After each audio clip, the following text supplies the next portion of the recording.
Pessoal, boa noite. É uma alegria voltar aqui para a gente conversar um pouco.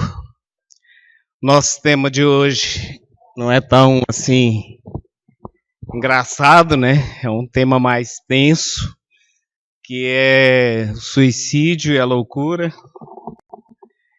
à luz da doutrina espírita. E nós fomos olhar esse tema, curiosamente, os espíritos falaram dele e o Allan Kardec dispôs o tema no capítulo 5, Bem-aventurados os aflitos. Por quê? Porque as duas coisas ocorrem exatamente na sequência da aflição.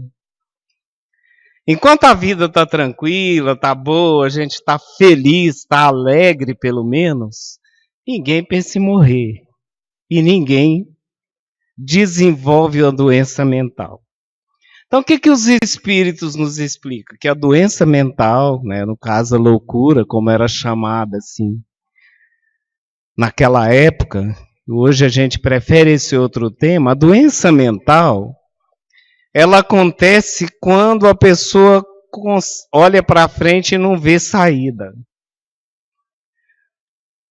A Joana de Ângeles, no livro O Homem Integral, deixou uma mensagem muito interessante num capítulo onde ela mostra que, numa pesquisa científica, foi colocado ratos, né, no laboratório, os camundongos foram colocados numa gaiola. Colocou um camundongo e ficou observando, ele se movimentava tranquilamente na gaiola. Colocaram mais um, os dois andavam por ali, de um lado para o outro, sem se estranhar. E foram aumentando a quantidade de ratinho colocado ali na gaiola. Quando não tinha mais espaço para eles se movimentarem, eles começaram a se morder e se agredir. A falta de espaço, de perspectiva, gera estresse. E esse estresse faz com que a gente comece a agir de uma maneira mais instintiva no sentido de nos defender de alguma coisa que está nos incomodando, que no caso é a falta de perspectiva e de espaço. E aí ela mostra lá no estudo o valor do respeito que deve haver entre nós, porque tem espaço para todos nós na Terra. Mas a gente vive num mundo extremamente competitivo, onde nós somos educados desde o berço para que a gente vá competir e ser o primeiro. Né? No mundo dos esportes, a conversa é o seguinte: o segundo lugar é o primeiro a perder. A gente só conhece o campeão, o vice, nada, não tem valor nenhum.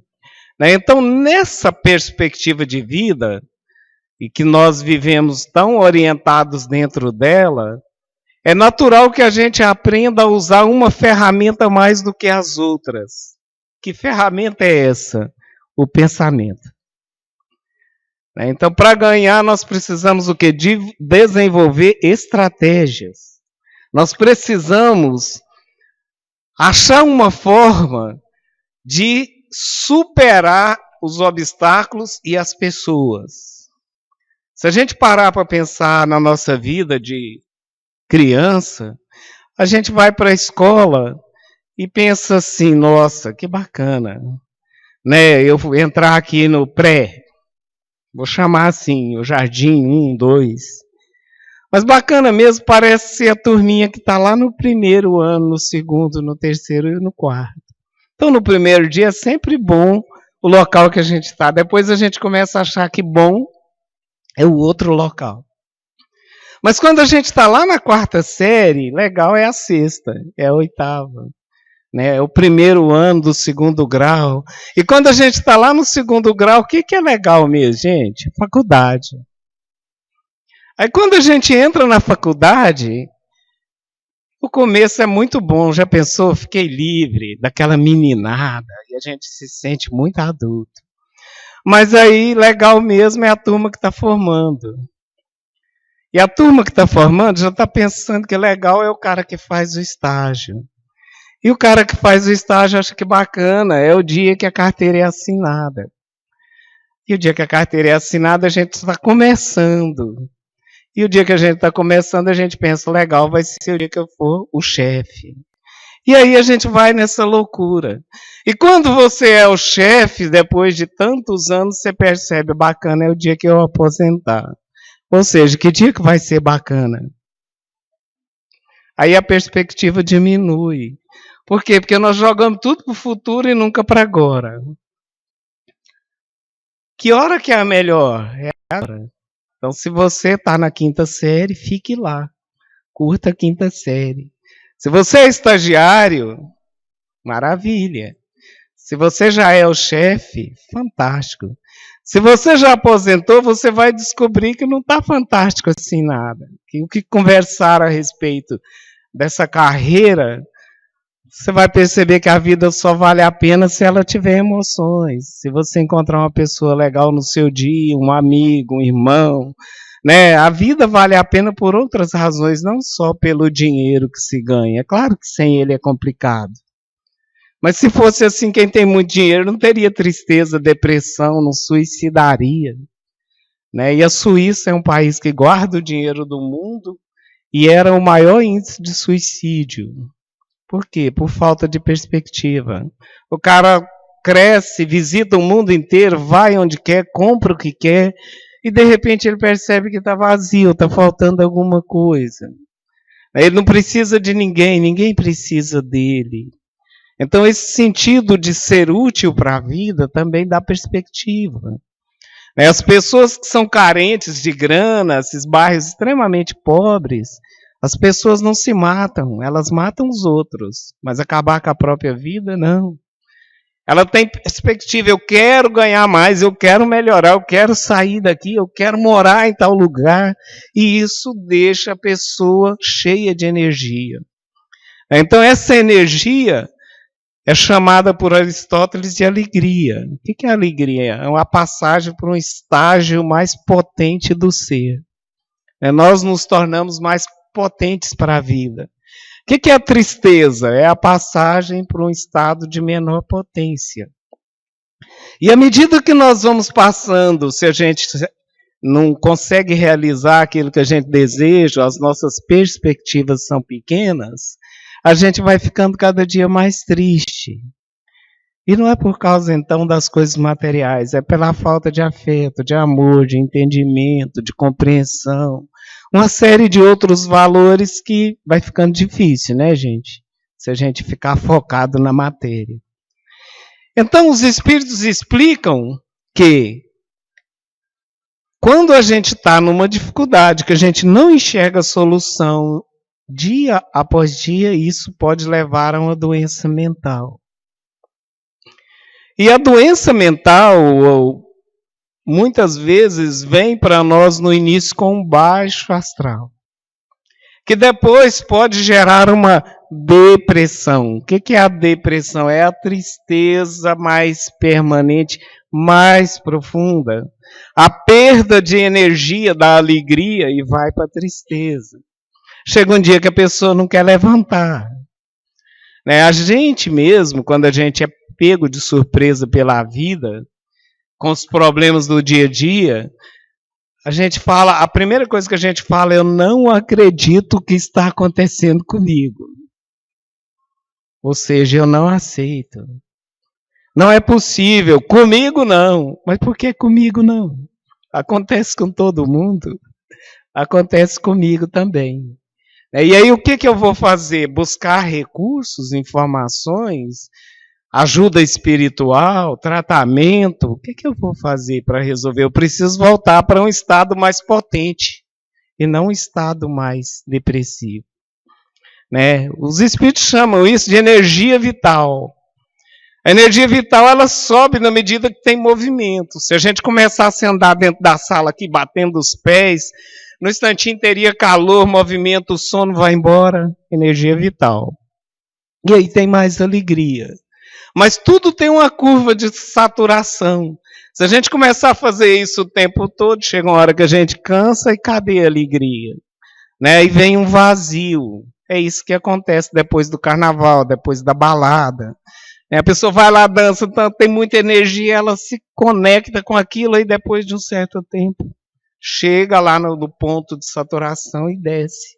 E aí a gente começa a perder ou procurar algo além, porque o que eu fiz da minha energia? Então, pensando nesse raciocínio dos espíritos lá do livro, se nós começarmos a prestar atenção onde que é que a nossa energia está sendo perdida, o que eu estou fazendo me dá alegria, me dá potência de viver, me dá estímulo para amanhã cedo começar de novo, para continuar agora, se for necessário. Se não, precisa ser avaliado aquilo que a gente está fazendo ou como estamos fazendo aquilo. Às vezes não é exatamente, é o problema de ser mecânico. Eu não estou presente, eu simplesmente faço no automatismo, meu dia termina, eu não sei o que eu fiz. Eu vim de casa, não sei por que caminho, não sei que lua é hoje, não sei nem se tem estrela no céu, porque eu não observo. E aí a vida vai passando. Aí é o aniversário, meu Deus, eu estou ficando velho, eu não sei o que, tanta reclamação da vida, de uma vida que não foi vivida. Esses dias recebi, gente, eu vou falar do suicídio, tá? É porque esses tópicos são interessantes da gente prestar um pouco de atenção. Esses dias eu recebi uma figurinha no WhatsApp que eu amei. Tinha 2 filas. Vida passada, tinha uma fila enorme de pessoas querendo saber quem foi na vida passada. E numa outra fila, uma ledeira de sorte da vida futura. Tinha uma fila enorme. E na fila do presente não tinha ninguém. Ou a gente está muito preocupado com o futuro, ou a gente está muito preocupado com o passado. 2 lugares onde nada pode ser feito. Onde que as coisas podem ser feitas agora? Só agora. Quando amanhã for agora, eu consigo fazer alguma coisa. Mas nesse instante eu só consigo ansiedade. Nada mais. Então eu achei curioso aquela brincadeirinha. E aí a gente para e pensa sobre essas coisas, o que estamos fazendo da nossa vida. Geralmente nós temos um questionamento, por quê? Por que comigo? Por que isso aconteceu? E por quê? Por quê? O porquê vai levar a gente para onde? Passado. Tem que explicar de onde que vem. E a pergunta a ser feita é, para quê? Para que isso está acontecendo comigo? Para que eu estou fazendo tal curso? Para que eu estou fazendo essa palestra? Aí começa a mudar. Para que você veio aqui hoje à noite? O que você quer fazer com essa informação da doutrina espírita, que está no Evangelho segundo o Espiritismo, e que eu tenho certeza que a maioria de nós já leu muitas vezes. Mas a gente às vezes deixa o para quê de lado e esquece o que fazer com isso. E nesse esquecimento, a gente não está esquecendo do outro, da vida, a gente está esquecendo da gente mesmo, do objetivo. Aí vem a tristeza. E essa tristeza pode levar, sim, à depressão, à síndrome do pânico, na sequência, a um estado de confusão mental, e chega um dia que o corpo, o instrumento físico, o cérebro, não suporta. E quando ele não suporta, ele relaxa. André Luiz, no livro Missionários da Luz, discutindo o problema da sexualidade, fala que a dificuldade maior nossa na sexualidade é porque a gente põe tanta energia, tanta, satura, abusa tanto da energia, nem sempre é no físico, às vezes é na nossa cabeça, uma coisa assim, que chega um dia que a gente relaxa o centro de força e para de sentir. Aí começa a correr atrás de recuperar uma energia que era nossa. Isso é válido para todos os centros de forças que nós temos, porque faz parte do nosso organismo. Então, se isso está envolvido com o nosso centro de força coronário, frontal, o que vai acontecer? A pessoa tem uma grande probabilidade de desenvolver uma doença mental, porque relaxa. É comum a gente observar, gente, vocês vão poder checar isso com pessoas da sua família ou conhecidos, ou mesmo as estatísticas médicas. É comum observar que a pessoa que tem muita doença física, pressão alta, diabetes, não sei o quê, o dia que ela faz uma doença mental, ela melhora o físico. Porque ela para de pressionar o físico com aquelas ideias constantes ali, com aquela pressão. Então ela relaxa a pressão, o doente mental faz exatamente isso, ele fala coisas desconexas. Ele age sem saber qual que é o resultado do que ele está falando, do que ele está fazendo. Então o próprio corpo dá uma relaxada e tende a entrar num estado de equilíbrio que é muito mais automático. É natural.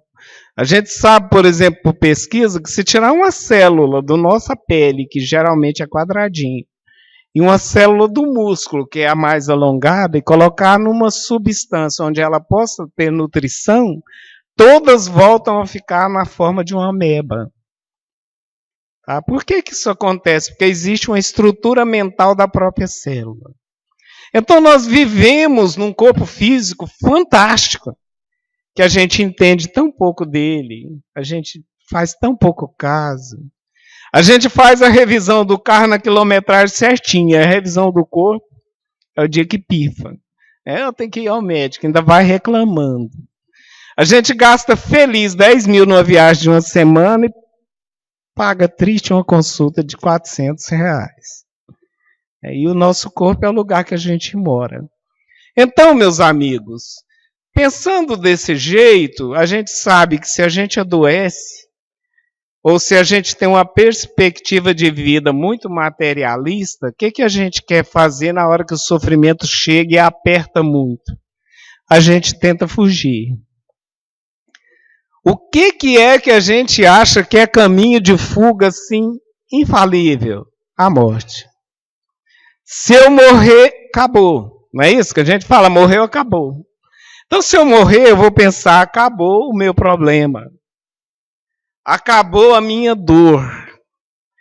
Mas as pesquisas mostram que a pessoa que tem depressão e que convive com esse quadro por muitos anos, a hora que ela melhora, ela não quer morrer.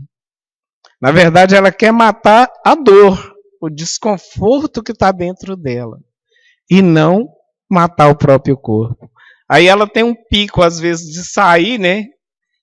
Ficar energizada demais, gastar muito e fazer todo o movimento para fora e depois voltar para o quadro comum da dor. E aí a gente vai fazendo essas mudanças de forma sempre alternada. Busca muito prazer, aí chega lá no prazer, não deu o que a gente quer, aí o prazer pode ser qualquer coisa, né? Sexo, comida, bebida, gastar, sei lá, o que a pessoa achar que dá energia para ela. Terminada aquela fase, a hora que ela oscila, ela volta lá para baixo. E fica lá até o dia que ela descobre alguma energia para repetir a mesma situação. Então, quando nós estamos numa situação em que a doença mental já instalou, a gente tende a querer acabar com tudo isso, acabando com a própria vida, com o próprio corpo. Porque a maior ilusão que nós temos é que nós somos capazes de acabar com a vida. Isso não é possível.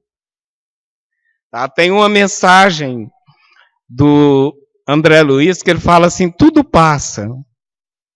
Alegria passa, tristeza passa, família passa, a terra passa, né? A juventude passa, o corpo passa. A única coisa que não passa é a convivência nossa conosco mesmo. O André Luiz, que foi considerado suicida, quem já leu o Nosso Lar sabe disso, o maior susto da vida dele foi descobrir que morreu e não morreu. Continuava vivo lá no mundo espiritual. E ele queria, em certos momentos, perceber se estava vivo ou não. E os amigos de sofrimento, os amigos não, os companheiros de sofrimento daquela região chamada umbral, acordavam ele para a vida através de castigo, de dores e de gritaria.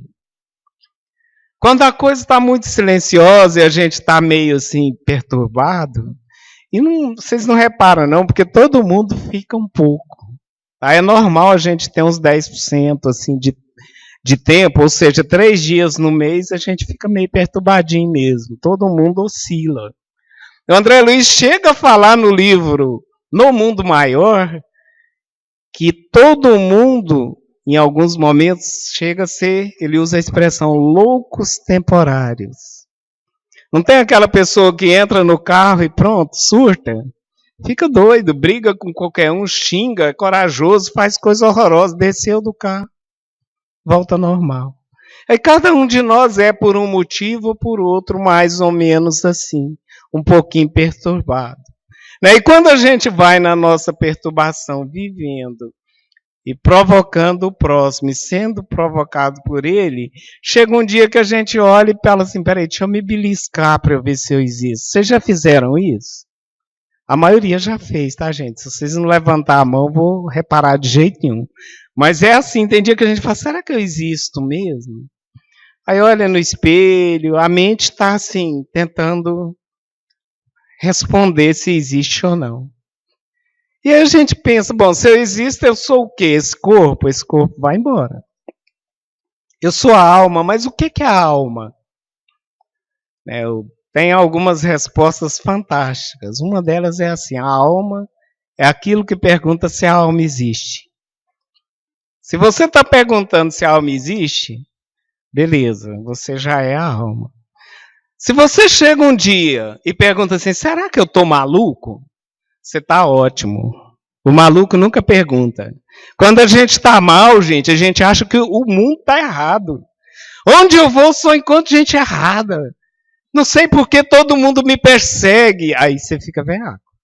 Entendeu? Se você começar com esse tipo de conversa, mesmo que seja para você mesma, abra os olhos. A pessoa que tem consciência, será que eu existo? Está muito bem. Será que eu estou bem? A pessoa que se questiona, beleza. A que não se questiona está começando a entrar em processos, no mínimo, de influenciação espiritual mais intensa. Uma das características que a gente tem lá, porque nós temos a subjugação, a influenciação espiritual simples, nós temos essa que os espíritos falam que acontece assim segundos, depois vai embora, e a gente nem se liga. Aí tem aquela outra que a gente começa a prestar atenção, e aí a gente vai iludindo com essas coisas. Aí chega um dia que a gente não acredita mais em nada, em ninguém. Nós estamos perfeitamente corretos. Essa é a mais perigosa. Por quê? Porque não tem mudança. Não tem vontade de pedir ajuda. O resto está errado. Então aí liga um alerta. Se toda vez que alguém chega para a gente e fala, fulano, você está precisando de melhorar, a gente apela com essa pessoa e com as outras e começa, tem algo errado. Às vezes é uma criatura tão amiga que quer nos ajudar e a gente não abre as portas. Então é um tipo de subjugação mental. Que o Allan Kardec chama de fascinação. É o pior tipo de médium a ser tratado, que é o fascinado. Ele acredita tanto naquele espírito, ele acredita tanto nele mesmo, que ele não abre as portas com a avaliação das mensagens que ele recebe. Então nós precisamos começar a ficar atentos com essas coisas. E aí é uma sequência natural. Tem jeito da gente morrer de várias formas. Tem jeito da gente suicidar de várias formas. Tem um suicídio que a gente conhece, que é o direto, que é o cara vai lá, pula do prédio, dá um tiro em si mesmo e essas coisas todas. E tem aquele outro indireto que a gente se recusa a viver. Tá? Eu não vou me matar, eu simplesmente não vou comer mais nada. Eu simplesmente não vou mais sair de casa. Eu não vou responder mais pelo meu trabalho. Eu vou pegando um atestado atrás do outro até o dia que eu paro tudo. É uma forma de morrer, indireta. E essa forma, meus amigos, ela é avaliada, não é pelos espíritos superiores que nos ajudam depois que a gente fizer a passagem. O problema mora com a gente. Se você já leu um livro que chama Memórias de um Suicida, você vai ver que naquela região que é mais complicada do que o umbral, né, uma espécie de região das trevas, a gente fala isso não com a intenção de provocar medo, pelo contrário, leia o livro, descubra, vá lá, né, aprenda com aqueles que já passaram pela experiência dolorosa para que a gente possa evitar a nossa. Entendeu? Quando a gente começa a olhar aquela região, a gente observa na narrativa da Ivone do Amaral Pereira que os espíritos superiores estão lá o tempo todo. O problema não é a falta de espírito superior, é a nossa capacidade de sintonia que está desorganizada. Se a gente parar e fizer silêncio, a gente vai perceber que Deus está em toda parte. Mas no meio da bagunça, da balbúrdia, a gente não consegue enxergar isso.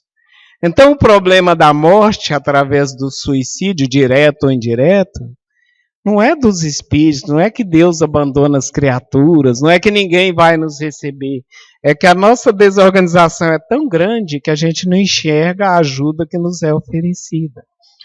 O próprio André Luiz fala isso no livro Nosso Lar, que ele ficou 8 anos naquela região e ele não conseguia perceber nenhum tipo de ajuda. Só o dia que ele mudou a sintonia, orando, vibrando, pediu a Deus com sinceridade que o ajudasse, é que ele enxergou o Clarencio. Mais tarde, lá no Parque Hospitalar da cidade, conversando com o Lísias explica isso para ele. Falou, o Clarencio foi lá te buscar muitas vezes. Você é que não viu o Clarencio sempre te encontrou. E aí a gente observa que o problema não é o Vale dos Suicidas, não é o umbral, não é a terra, não é o plano espiritual superior. É a sintonia que a gente vive. O André Luiz ficou lá 8 anos num sofrimento terrível. Depois voltou para trabalhar, o lugar o mesmo. Por que ele estava bem? Porque ele mudou de faixa vibratória.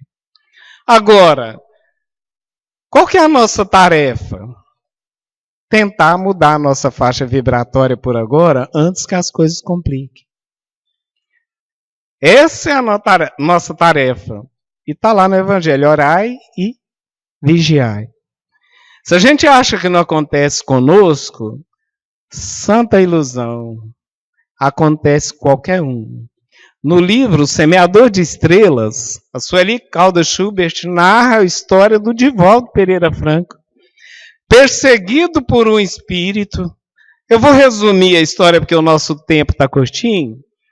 O Divaldo, numa determinada encarnação, era um homem de poder público, tipo um juiz. E uma pessoa cometeu um crime e ele ordenou a morte daquela pessoa como juiz. Certo? Aí alguém que é dessa área pergunta, mas o Evangelho fala para não julgar, como é que fica? Se a gente julga, qual que é a nossa responsabilidade? O juiz julga ou não julga? Né? E perguntaram isso para o Divaldo. Ele falou, o juiz deve julgar com a mesma lei do Evangelho que fala assim, dai a César o que é de César e a Deus o que é de Deus. Aquele que está na terra está submetido às leis da terra e do país que mora. Então o juiz não julga daquilo que ele acha, ele julga em cima daquilo que é a lei proposta naquele ambiente, naquele tempo. E ele então, como juiz, ordenou ou lavrou uma sentença de morte para uma pessoa. E essa pessoa, que havia cometido realmente crimes, ficou inimigo dele. Nessa encarnação atual, esse espírito começou a perseguir ele desde muito cedo. E um dia ele conta que estava andando em Salvador, numa determinada rua, veio um homem muito forte, deu um soco no rosto dele, ele caiu. O moço falou, nossa, desculpa, eu pensei que fosse um homem que está perseguindo a minha mulher, você me perdoa? Fazer o quê, né? Foi embora.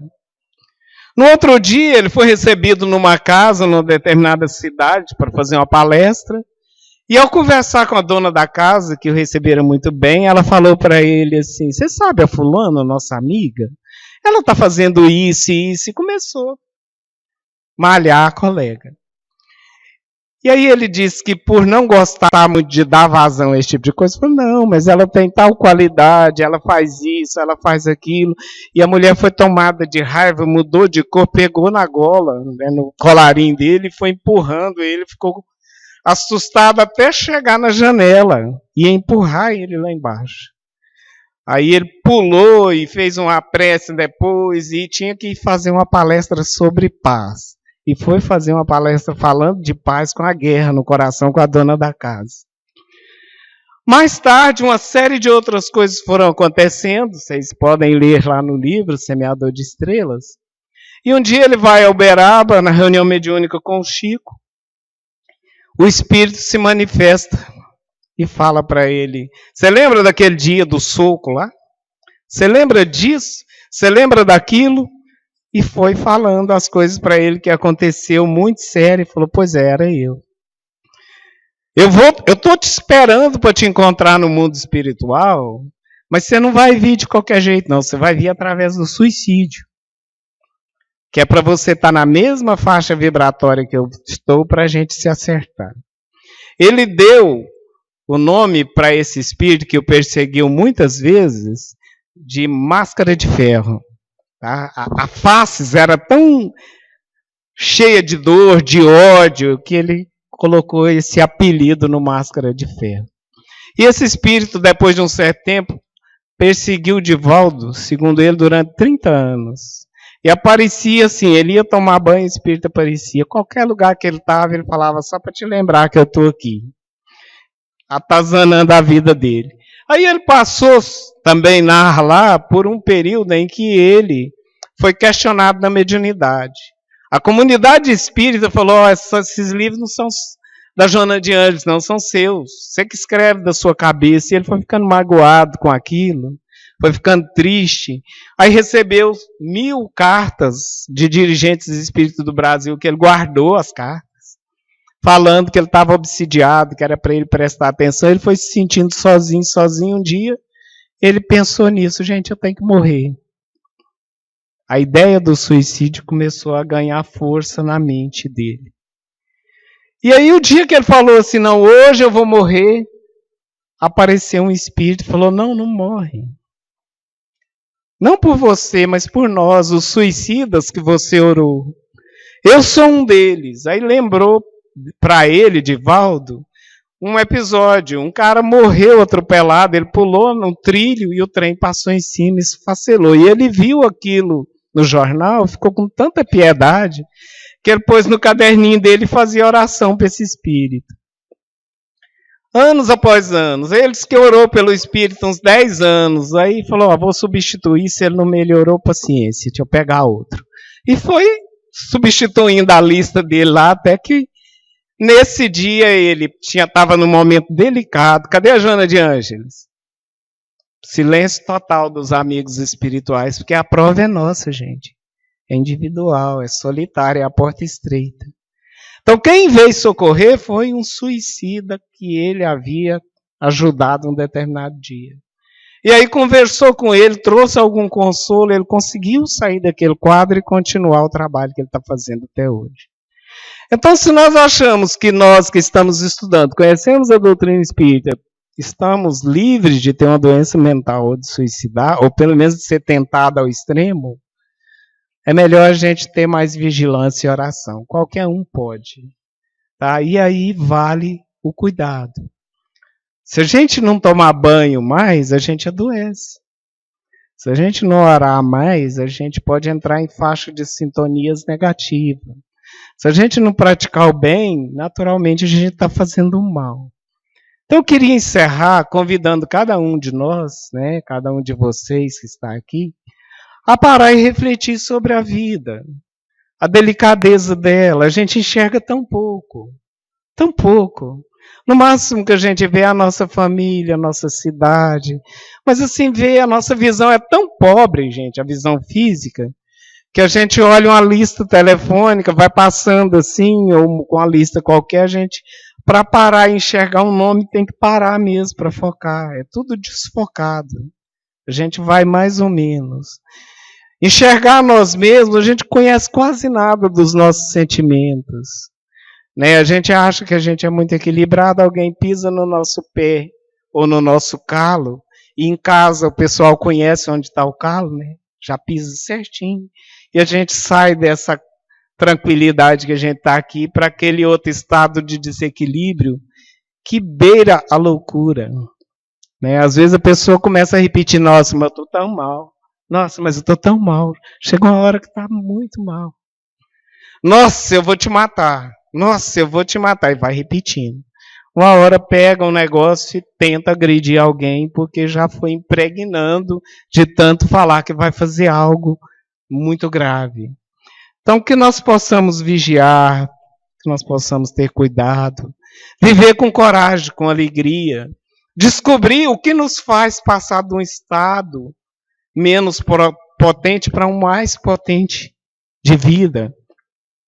E tentar eliminar aquilo que nos rouba a energia. Tem coisa que é muito legal na hora, mas depois...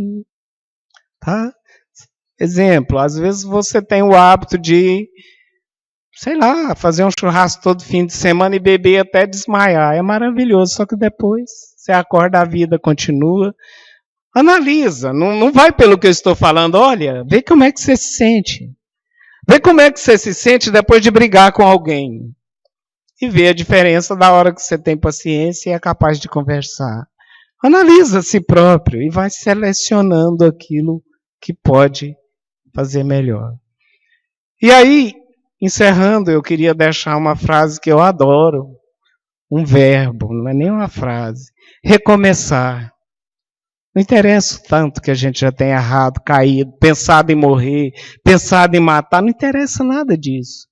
Todo dia a gente tem uma oportunidade nova para recomeçar, para escrever um outro dia diferente, fazer uma história mais bonita, ter um dia de maior educação, ter um dia de maior tolerância, e é essa a nossa tarefa.